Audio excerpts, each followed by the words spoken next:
জাকোবে কৈছিল, যেতিয়ালৈকে আশীৰ্বাদ নিদিব যাবলৈ নিদিওঁ। আশীৰ্বাদ কি? কৈছোঁ শুনক। সেইদিনা যীশুখ্ৰীষ্টৰ হাতত 5টা পিঠা আৰু 2টা মাছ দিলে, কিন্তু সন্মুখত বহু মানুহৰ জুম আছিল। সেই সকলো লোককে আহাৰ দিব লগা আছিল। তেনেকুৱা সময়ত 5টা পিঠা আৰু 2টা মাছ যীশুৰ হাতত দিয়া হ'ল। 5টা পিঠা আৰু 2টা মাছ যীশুখ্ৰীষ্টে নিজৰ হাতত তুলি ল'লে। লৈ কি কৰিলে জানেনে? সেইবোৰক আশীৰ্বাদিত কৰি সেইবোৰ ভাঙি বিলাই দিলে। 5টা পিঠা আৰু 2টা মাছ যীশুখ্ৰীষ্টৰ দ্বাৰা আশীৰ্বাদ কৰা হোৱাৰ পাছত সেয়া বহুতৰ কাৰণে আশীৰ্বাদৰ কাৰণ হ'ল।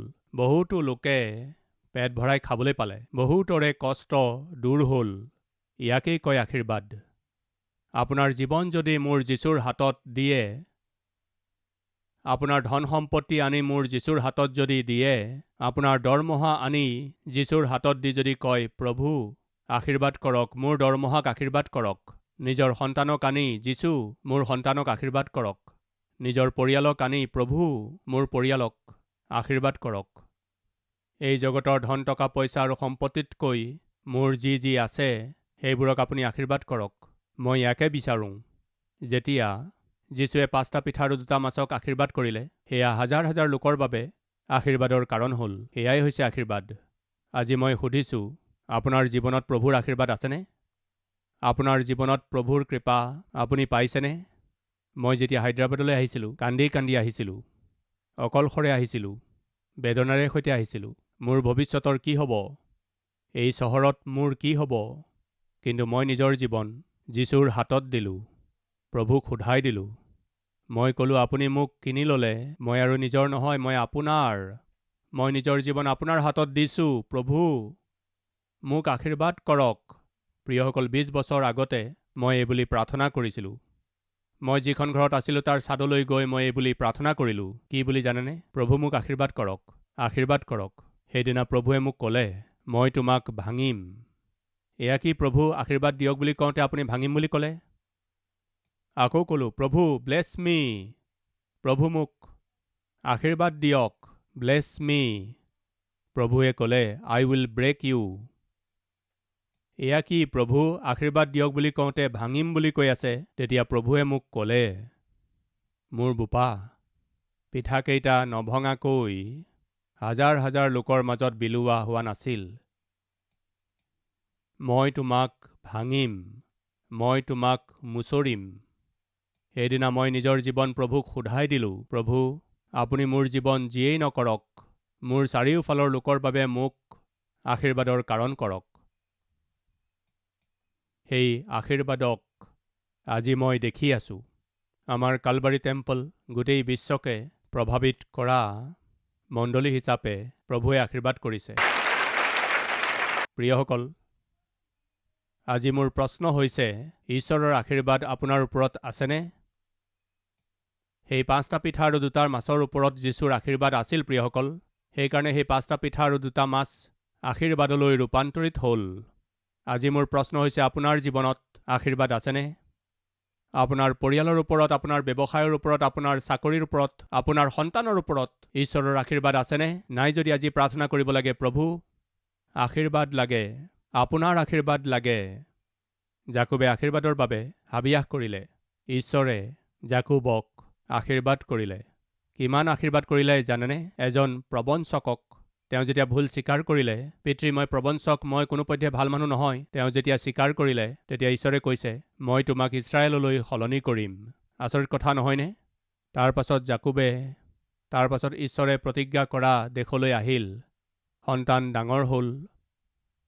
তাৰ পাছত যোছেফৰ ককায়েকহঁতে যোছেফৰ ওপৰত ঈৰ্ষা কৰিলে, হিংসা কৰিলে, বিদ্বেষ কৰিলে আৰু যোছেফক বিক্ৰী কৰিলে।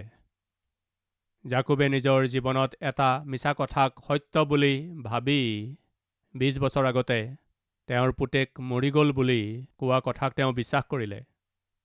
তাৰ পাছত পুতেকৰ পৰা বাতৰি পালে, দেউতা মই মৰা নাই, মই এতিয়ালৈকে জীয়াই আছোঁ, আপুনি আহক, মোৰ ওচৰলৈ আহক। প্ৰিয়সকল, জাকোবে এই কথা যেতিয়া শুনিলে বৰ ব্যাকুল হ'ল। এয়া কি? মই যি পুত্ৰক প্ৰেম কৰিছিলোঁ সেই পুত্ৰ জীয়াই আছে। কি তেওঁ এখন দেশৰ ওপৰত শাসন কৰি আছে? মোক আহা বুলি মাতি আছে। এই বৃদ্ধ বয়সত, এই বৃদ্ধ অৱস্থাত, এই বৃদ্ধকালত সি মোক মৰম কৰিবৰ বাবে, মোৰ সেৱা কৰিবলৈ, মোৰ সহায় কৰিবলৈ। মোৰ পুত্ৰ এতিয়াও জীয়াই আছেনে? মোক তেওঁ মাতি আছে। য়েছ, আহক বুলি মাতিলে। জাকুব বৰ আনন্দেৰে সৈতে যোচেফৰ আমন্ত্ৰণক গ্ৰহণ কৰি মিছৰ দেশত ভৰি দিলে। মিছৰৰ সেই উত্তম মাটিক ফৰৌনে যোচেফৰ কাৰণে জাকুব আৰু জাকুবৰ পুত্ৰবিলাকক সোধাই দিলে। জাকুবে যেতিয়া মিছৰত ভৰি দিছিল তেতিয়া তেওঁৰ বয়স 130 বছৰ আছিল। ফৰৌনে সুধিলে, জাকুব, আপোনাৰ বয়স কিমান? মোৰ বয়স 130 বছৰ। কঠোৰ পৰিশ্ৰমৰ মাজেৰে মোৰ জীৱন পাৰ হ'ল। মন দি শুনিব, যেতিয়া জাকুবৰ মৃত্যু হ'ল, তেওঁৰ বয়স কিমান আছিল জানেনে? 147 বছৰ। আদি পুস্তক 36 অধ্যায়ৰ আৰম্ভণিৰ পদত আমি পঢ়িছোঁ, যোচেফ যেতিয়া 17 বছৰৰ হ'ল। জাকুবে যোচেফক বৰ মৰম কৰিছিল। সেই সময়ত যোচেফৰ বয়স কিমান আছিল? 17 বছৰ। জাকুবে যোচেফক বৰ মৰম কৰিছিল। 17 বছৰলৈকে জাকুবে যোচেফক প্ৰেম কৰিলে, লালন পালন কৰিলে আৰু ডাঙৰ কৰিলে। আৰু 17 বছৰ পাছত যোচেফৰ ককায়েকহঁতে যোচেফক মিছৰীয়াৰ হাতত বিক্ৰী কৰিলে। যোচেফ যেতিয়া অকলে আছিল তেতিয়া তেওঁ কোনো ভুল কাম কৰা নাছিল। ঈশ্বৰৰ সন্মুখত সিদ্ধ জীৱন যাপন কৰিলে। সেইকাৰণে ঈশ্বৰে আশীৰ্বাদ কৰি তেওঁক যেতিয়া মিছৰ দেশৰ প্ৰধানমন্ত্ৰী বনাই দিলে, তেওঁ নিজৰ বাপেকক নাপাহৰিলে, নিজৰ পৰিয়ালক নাপাহৰিলে। যেতিয়া তেওঁক আশীৰ্বাদ কৰা হ'ল, স্থিৰ কৰা হ'ল, যেতিয়া এটা উত্তম অৱস্থালৈ আহিছিল, তেওঁ নিজৰ পৰিয়ালক নাপাহৰিলে। কিন্তু আজি বহুতো সন্তানৰ এটা মানসিক বেমাৰ দেখিছোঁ। সেয়া কি জানেনে? এবাৰ স্থিৰ হোৱাৰ পাছত, চাকৰি পোৱাৰ পাছত, স্থিৰ হোৱাৰ পাছত মাক বাপেকৰ যত্ন নলয়, বৃদ্ধসকলৰ যত্ন নলয়। তেওঁলোকৰ প্ৰতি থকা দায়িত্ব পাহৰি বহুতো লোকে মাক বাপেকক অৱহেলা কৰি আছে। আমেৰিকাত মই এটা পৰিয়াল পাইছিলোঁ।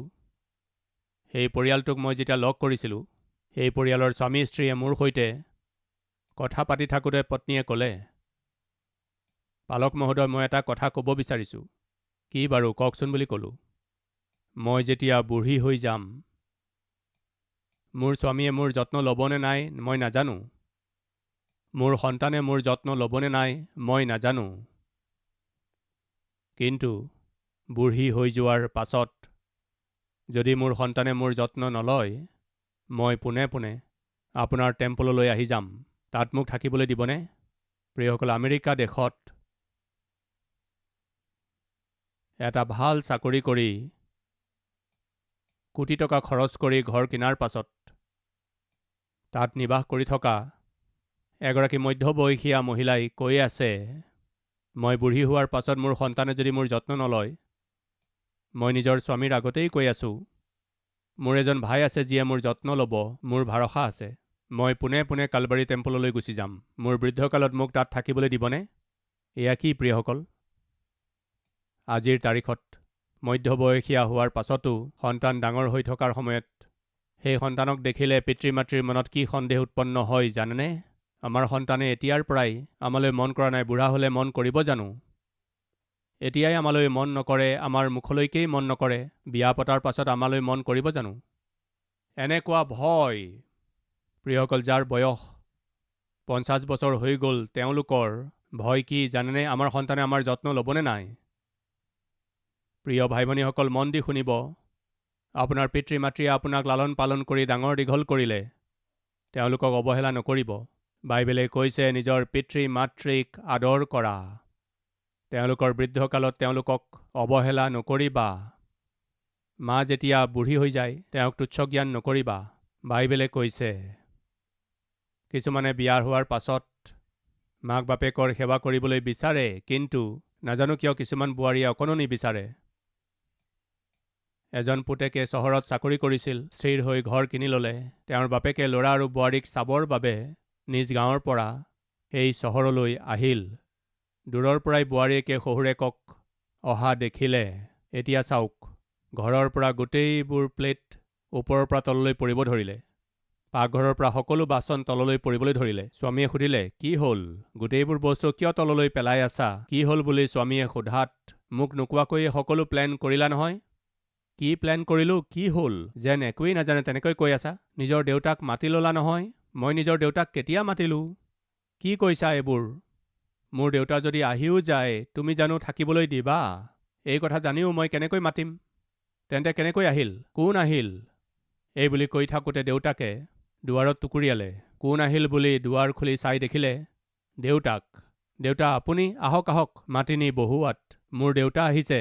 শুনা, তুমি গৈ অলপ পানী দিয়া বুলি কওঁতে মই আপোনাৰ কাৰণে যিকোনো বস্তু বনাই দিম, গোটেই জগতৰ কাৰণে নোৱাৰোঁ।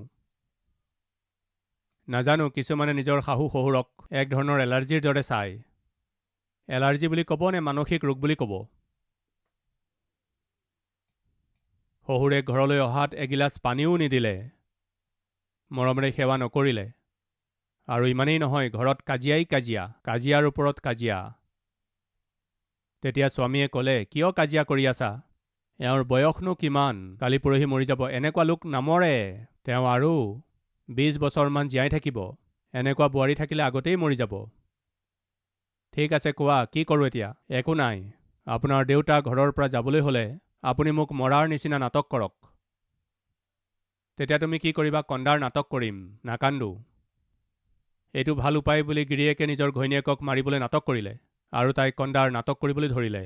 এওঁলোক দুয়ো যেতিয়া কাজিয়া কৰি কান্দি আছিল তেতিয়া দেউতাকক এনেকুৱা লাগিল, এয়া কি হ'ল? পুতেকক মাতি ক'লে, শুনা, স্বামী স্ত্ৰীয়ে বিয়াৰ পাছত আনন্দেৰে থকাটো ভাল, কিন্তু এইদৰে কাজিয়া কৰিলে আমি কি আনন্দ পাম বোপা? তোমালোক আনন্দেৰে থকাটোৱে আমি বিচাৰোঁ। এই বুলি কৈ তেওঁ গুচি গ'ল। যোৱাৰ পাছত গিৰিয়েকে আহি কৈছে, শুনা, কন্দাৰ বৰ ভাল নাটক কৰিলা। চকুৰে এটোপালো চকু পানী পৰা নাই। আপুনিওতো কম নহয়। মোক মৰাৰ এনেকুৱা নাটক কৰিলে, মোৰ গাত হাতেই নিদিলে। এই বুলি ক'লে। এওঁলোক দুয়ো নিজৰ মাজতেই নাটক কৰি বৰ আনন্দ কৰি আছিল। কি কৰি? বাপেকক নিজৰ ঘৰৰ পৰা উলিয়াই। ইয়াৰ মাজতে কোনোবাই আহি দুৱাৰত টুকুৰিয়ালে। গোৱাল আহি গ'ল, হকাৰো আহি গ'ল। বিজুলীৰ বিল আহিছে নে কি আহিছে? গিৰিয়েকে গৈ যেতিয়া দুৱাৰ খুলি দিলে, খুলি দেখিলে দেউতাক আকৌ আহি গ'ল। দেউতা, আপুনি যোৱাই নাই? বাছ নাপালে নেকি বাৰু? বোপা, তোমাৰ পত্নীক তুমি মৰাৰ নাটক কৰিলা, কিন্তু নামাৰিলা। আৰু তোমাৰ পত্নীয়ে কন্দাৰ নাটক কৰিলে, কিন্তু নাকান্দিলে। ময়ো যোৱাৰ নাটক কৰিলোঁ, কিন্তু নগ'লোঁ। নিষ্কৰ্মী। তেজ ঘাম এক কৰি তোমাক পঢ়া শুনা কৰালোঁ বোপা। যেতিয়া স্বাস্থ্য বেয়া আছিল, ঔষধ পাতি খাব লাগিছিল, অপাৰেশ্যন কৰাব লাগিছিল, তেনেকুৱা সময়ত মই মৰিলেওনো কি হ'ব? মোৰ বোপাই উচ্চ শিক্ষা ল'ব লাগে এই বুলি ভাবি ঔষধ পাতি নিকিনিলোঁ, অপাৰেশ্যন নকৰালোঁ, ঘৰ বন্ধকত থৈ তোমাক পঢ়ালোঁ।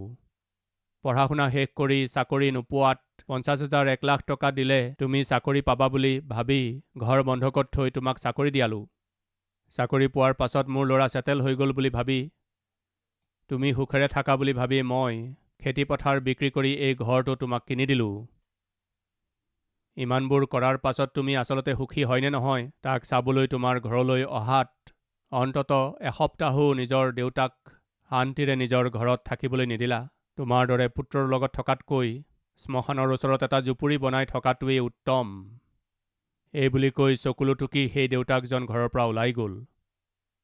প্ৰিয় ভাই ভনীসকল, আজি মই আপোনালোকক কৈছোঁ, বৃদ্ধ অৱস্থাত থকা আপোনাৰ মা আৰু দেউতাক অৱহেলা নকৰিব। শুনক, যোচেফ স্থিৰ হোৱাৰ পাছত, যোচেফ যেতিয়া মিছৰৰ প্ৰধানমন্ত্ৰী হৈ গ'ল, ঈশ্বৰে তেওঁক উন্নতি দিয়াৰ পাছত তেওঁ কি কৰিলে জানেনে? নিজৰ বাপেকলৈ খবৰ পঠালে, দেউতা মোৰ ওচৰলৈ আহক, মোৰ লগত থাকক। যোচেফক 17 বছৰলৈকে বাপেকে কোনো অভাৱ নোহোৱাকৈ লালন পালন কৰিলে। আৰু এতিয়া মন দি শুনিব, জাকোব যেতিয়া মিছৰ দেশলৈ আহিল তেতিয়া তেওঁৰ বয়স 130 বছৰ আছিল। তেওঁ কেতিয়া মৰিল জানেনে? বাইবেলত আছে, নিশ্চয় পঢ়িব লাগে। আহক চাওঁ। আদিপুস্তক 47 অধ্যায় 28 নম্বৰ পদ পঢ়ি আছোঁ। মিছৰ দেশত জাকোব 17 বছৰ জীয়াই আছিল। মিছৰত জাকোব কিমান বছৰ জীয়াই আছিল বুলি লিখা আছে? 17 বছৰলৈকে থাকিল। কাৰ সৈতে আছিল জানেনে আপুনি? যোচেফৰ সৈতে আছিল। কিমান বছৰ আছিল? 17 বছৰলৈকে আছিল। ঠিক আছে, জাকোবৰ সৈতে যোচেফ কিমান বছৰ আছিল? 37 অধ্যায়ৰ 2 পদ। জাকুবৰ বিৱৰণ এই: যোছেফে 17 বছৰ বয়সত তেওঁৰ ককায়েকবিলাকৰ সৈতে কিমান বছৰ আছিল? 17 বছৰলৈকে যোছেফ জাকুবৰ লগত আছিল। তাৰ পাছত যোছেফৰ সৈতে জাকুব কিমান বছৰ আছিল? 17 বছৰলৈকে আছিল। ইয়াৰ অৰ্থ কি জানেনে? ভাইসকল শুনি আছেনে? ইয়াৰ অৰ্থ কি বুজি পাইছেনে? আপুনি নিজৰ দেউতাৰ সৈতে যিমান বছৰ থাকে, আপোনাৰ দেউতাই আপোনাৰ যিমান বছৰ লালন পালন কৰিলে সিমান বছৰলৈকে তেওঁলোক বৃদ্ধ হোৱাৰ পাছত আপুনি লালন পালন কৰাটো আপোনাৰ দায়িত্ব আছে। এই কথাটো নাপাহৰিব। প্ৰিয়সকল, আমাৰ ভাৰতবৰ্ষৰ আইন অনুসৰি নিজৰ পিতৃ মাতৃৰ লালন পালন কৰাটো পুত্ৰৰ দায়িত্ব। আৰু আপুনি জানেনে নাই, যদি কোনো পুত্ৰই নিজৰ মাক বাপেকৰ যত্ন নলয় আৰু তেওঁলোকক ঘৰৰ পৰা উলিয়াই দিয়ে, তেন্তে আইনী ব্যৱস্থা লোৱাৰ অধিকাৰ মাক বাপেকৰ আছে। কিন্তু কোনো মাক বাপেকে এই পদক্ষেপ নলয়। কিন্তু ঘৰৰ পৰা উলিয়াই দিয়া হোৱাৰ পাছতো তেওঁলোকে নিজৰ অধিকাৰ ব্যৱহাৰ নকৰি বাহিৰতেই কোনো বৃদ্ধাশ্ৰমত থাকে। তেওঁলোকে ভাবে যি পুত্ৰক লালন পালন কৰিলোঁ তাৰ ওপৰত কেনেকৈ কেছ কৰোঁ। সেইকাৰণে তেওঁলোকে আইনৰ সহায় নলয়।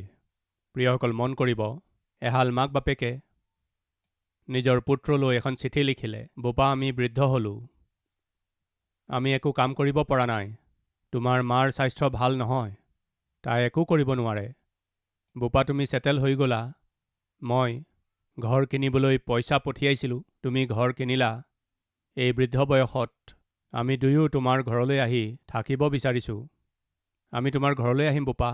পুতেকে ঘৰলৈ গৈ ঘৈণীয়েকক ক'লে, শুনা, মোৰ মা দেউতা আমাৰ ঘৰলৈ আহিব বিচাৰিছে, বুঢ়াকালত আমাৰ লগতেই থাকিব লাগিব। ঘৈণীয়েকে ক'লে, ঘৰৰ ভিতৰত থাকিব নোৱাৰিব, তেন্তে কি কৰোঁ? বাহিৰত জুপুৰি এটা বনাম। এই বুলি ঘৈণীয়েকে কওঁতে গিৰিয়েকে ক'লে, ঠিক আছে, ক'ৰবাত ৰাখিম। আৰু এই বুলি ভাবি জুপুৰি এটা বনালে। মাক বাপেকৰ পৰিশ্ৰমৰ টকাৰে এওঁলোকে ঘৰ কিনিছিল। এতিয়া সেই মাক বাপেককেই ঘৰৰ ভিতৰলৈ আহিব দিয়া নাই আৰু তেওঁলোকৰ বাবে বাহিৰত জুপুৰি বনালে। ৰ'দেই হওক, বৰষুণেই হওক, দুখেই হওক, সংকটেই হওক, মাক বাপেক তাতে থাকিব। আৰু ইমানেই নহয়, সেই বোৱাৰীকে নিজৰ শাহু শহুৰেকক কুকুৰে খোৱা বাচনত খাদ্য দিছিল, তাকো একেখন প্লেটতে। প্ৰথমে শহুৰেকক দিছিল, তাৰপাছত শাহুৱেকক দিছিল। কোনখন প্লেট? কুকুৰে খোৱা প্লেট। প্ৰিয়সকল, এদিন সেই কুকুৰে খোৱা প্লেটখন হেৰাই গ'ল। তেতিয়া বোৱাৰীকে শাহু শহুৰেকক সুধিলে, প্লেটখন ক'ত আছে বুলি সোধোতে তেওঁলোকে ক'লে, নাজানো বোৱাৰী, আমি নাজানো, আমি দেখা পোৱা নাই। তেতিয়া তাই বৰ গালি পাৰিলে আৰু সেইদিনা খাদ্য নিদিলে। গিৰিয়েক অফিচৰ পৰা আহি পোৱাৰ লগে লগে ক'বলৈ ধৰিলে, আপোনাৰ মা দেউতাক বহুৱাই বহুৱাই খুৱাই আছোঁ, কুকুৰে খোৱা কাঁহীত খাবলৈ দিছোঁ বুলি অপমানিত বোধ কৰি সেই প্লেটখন লুকুৱাই থৈছে। এনেকুৱা কথাৰে গিৰিয়েকক উচতাই দিয়াত গিৰিয়েকে খং কৰি আহি বাপেকক সুধিলে, দেউতা, ক'ত আছে সেই কুকুৰৰ কাঁহীখন? আমি নাজানো বোপা, আমি নাজানো বুলি কেনেকৈ কৈছে? আপোনালোকে নাজানে যদি কোনে জানে? বোপা, অন্ততঃ 2খন প্লেট দিয়া হ'লে, এখন প্লেটত মই আৰু আনখন প্লেটত মায়ে খালেহেঁতেন, কিন্তু তুমি এখনহে প্লেট দিলা আৰু তাকো কুকুৰৰ কাঁহী, তাতেই আমি দুয়োজনে খাই আছিলোঁ। কিন্তু বোপা, ৰাতিপুৱাৰ পৰাই সেই প্লেটখন দেখা পোৱা নাই, আমি ভোকত আছোঁ। নহয়, আপোনালোকে জানি বুজি সেই প্লেটখন লুকুৱাই থৈছে। আমিনো কিয় লুকুৱাই থ'ম বোপা? কুকুৰৰ কাঁহী হ'লেনো কি হ'ব, অন্ততঃ খাবলৈ পাই আছোঁ, আমি কিয় লুকুৱাই থ'ম বোপা? লগে লগে বোৱাৰীকে ক'লে, দেখিছে তেওঁলোকে কেনেকুৱা নাটক কৰি আছে? এই বুলি কৈ গিৰিয়েকক আৰু উচতালে। গিৰিয়েকে খং কৰি ওচৰতে থকা লাঠিডাল লৈ বাপেকক মাৰিবলৈ ধৰিলে। আৰু তেওঁক মাৰি থাকোঁতে মাকে বচাবলৈ চেষ্টা কৰি আছিল আৰু তেনেতে নাতি দৌৰি আহিল। দেউতা, দেউতা, ককা দেউতাক একো নকৰিব, নামাৰিব, মনে মনে থাকা, তুমি কি জানা? এই বৃদ্ধকেইজনক খাবলৈ দিয়াই ডাঙৰ কথা, কুকুৰৰ প্লেটত খাবলৈ দিছে বুলি কৈ অপমান অনুভৱ কৰি সেই প্লেটখন লুকুৱাই থৈছে। তেতিয়া সেই পুতেকে ক'লে, নহয় দেউতা, সেই প্লেটখন আইতা বা ককাই লুকুৱাই থোৱা নাই। তেন্তে কোনে? ময়েই লুকুৱাই থৈছোঁ। তুমি কিয় লুকুৱাই থৈছা? আপোনালোক বুঢ়া হৈ যোৱাৰ পাছত ময়োতো এই প্লেটতেই দিব লাগিব। তেতিয়া মাকে ক'লে, তোমাক জন্ম দি কোনো অভাৱ নোহোৱাকৈ ইমান মৰমেৰে লালন পালন কৰি আছোঁ, তুমি আমাক কুকুৰৰ প্লেটত আহাৰ দিবা? এই বুলি তাৰ মাকে দুখ মনেৰে তাক সোধোতে ক'লে, যেনেকৈ তুমি মোক মৰমেৰে লালন পালন কৰিলা, ইয়াতকৈও অধিক মৰম চেনেহেৰে সৈতে আইতা আৰু ককা দেউতাই দেউতাক লালন পালন কৰিলে। এনেকুৱা ককা আইতাক দেউতাই কুকুৰৰ প্লেটত যদি খাবলৈ দিছে, আপোনালোক বুঢ়া হোৱাৰ পাছত মই কুকুৰৰ প্লেট নাপাম বুলি ভাবি এতিয়াই মই কুকুৰৰ প্লেটখন লুকুৱালোঁ। এই লাঠিখনো লুকুৱাই থ'ম। প্ৰিয়সকল, ঠগ নাখাব। ঈশ্বৰক উপলুঙা কৰা নাযায়। মানুহে যি বয় তাকেই দাবলৈ পায়। প্ৰিয় ভাই ভনীসকল, এয়া ভাল কথা নহয়। জাকোবৰ জীৱন বৰ শান্তিৰে পাৰ হ'ল। তাৰ কাৰণ কি জানে? মৰম কৰা পুতেক আছিল সেইকাৰণে। প্ৰিয়সকল, বৃদ্ধ পিতৃ মাতৃক অৱহেলা নকৰিব। বৃদ্ধ আৰু জ্যেষ্ঠসকলক বৃদ্ধাশ্ৰমত নাৰাখিব আৰু তেওঁলোকৰ মনত আঘাত পাবলৈ নিদিব। কাৰণ আমি আমাৰ জ্যেষ্ঠসকলৰ সৈতে যি কৰিম তাকেই আমি বুঢ়া হোৱাৰ পাছত তাতকৈও অধিক আমাৰ সন্তানে আমাৰ সৈতে কৰিব। এনেকুৱা অৱস্থা আপোনাৰ জীৱনলৈ নাহিবলৈ এতিয়াৰ পৰাই প্ৰিয় ভাই ভনীসকল, যিমান বছৰ আপোনাক নিজৰ পিতৃ মাতৃৰ ঘৰত লালন পালন কৰা হ'ল, সিমান বছৰ আপুনিও নিজৰ পিতৃ মাতৃক যত্ন কৰাৰ দায়িত্ব এজন পুত্ৰ হিচাপে আপোনাৰ আছে। প্ৰিয় ভনীসকল, আপুনি নিজৰ শাহু শহুৰৰ যত্ন লওক। যেতিয়া আপোনাৰ ঘৰলৈ বোৱাৰী আহিব, আপুনি নিজৰ শাহু শহুৰৰ প্ৰতি যি কৰিব তাতকৈও অধিক, সেয়া লাগিলে ভালেই হওক বা বেয়াই হওক, আপোনাৰ প্ৰতি হ'ব। আপোনাৰ শাহু শহুৰেকক ভালদৰে যত্ন যদি লয়, আহিবলগীয়া বোৱাৰীয়ে তাতকৈও অধিক ভালদৰে আপোনাক চাব। আজি এই কথাবোৰ শুনি থকা ভাই আৰু ভনী, আহক আমি এই বাক্য গ্ৰহণ কৰোঁ আৰু বাক্য অনুসৰি চলোঁ আৰু প্ৰতিফল চাওঁ আৰু ঈশ্বৰৰ মহিমা কৰোঁ। এনে অনুগ্ৰহ ঈশ্বৰে আমাক কৰিবলৈ আহক প্ৰাৰ্থনা কৰোঁ।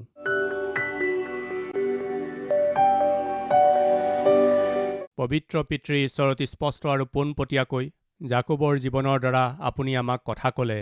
সিঁচি দিয়া হোৱা এই বাক্যক ফলৱান কৰক পিতৃ। জাকোবে যেতিয়া নিজৰ প্ৰবঞ্চনাক প্ৰকাশ কৰিলে আৰু নিজৰ প্ৰবঞ্চনাক স্বীকাৰ কৰিলে, আপুনি জাকোবক অদ্ভুত ৰূপে ইজৰাইল হিচাপে আশীৰ্বাদ কৰিলে। এটা আশীৰ্বাদিত জীৱন জাকোবক আপুনি দিলে। পিতৃ, যেনেকৈ জাকোবে নিজৰ পুত্ৰ যোচেফক প্ৰেম কৰিলে, 17 বছৰ বয়সলৈকে লালন পালন কৰিলে, তেনেদৰেই জাকোব বৃদ্ধ হোৱাৰ পাছত পুত্ৰ যোচেফেও নিজৰ লগত ৰাখি তেওঁক যত্ন ল'লে। বৃদ্ধ বয়সত এহাল মাক বাপেকক তাতকৈ অধিক আৰু কি লাগে? পিতৃ, এই বাক্য শুনি থকা প্ৰতিজনেই নিজৰ বৃদ্ধসকলৰ যত্ন ল'ব লাগে, লালন পালন কৰিব লাগে। সেয়া আমালৈ আশীৰ্বাদ। বাক্যই কৈছে, পিতৃ মাতৃক আদৰ কৰা, যিহেৰে তোমাৰ আয়ুস দীঘল হ'ব। বৃদ্ধ বয়সত নিজৰ পিতৃ মাতৃক অৱহেলা নকৰিবা, এইবুলি বাক্যই কৈছে। পিতৃ, এই বাক্যক কাৰ্যৰূপ দিব নোৱাৰা দুৰ্বলসকলক আজি বলৱান কৰি বাক্য অনুসৰি চলিবলৈ অনুগ্ৰহ দিয়ক। যীশুৰ নামত মাগিছোঁ পিতৃ, আমেন।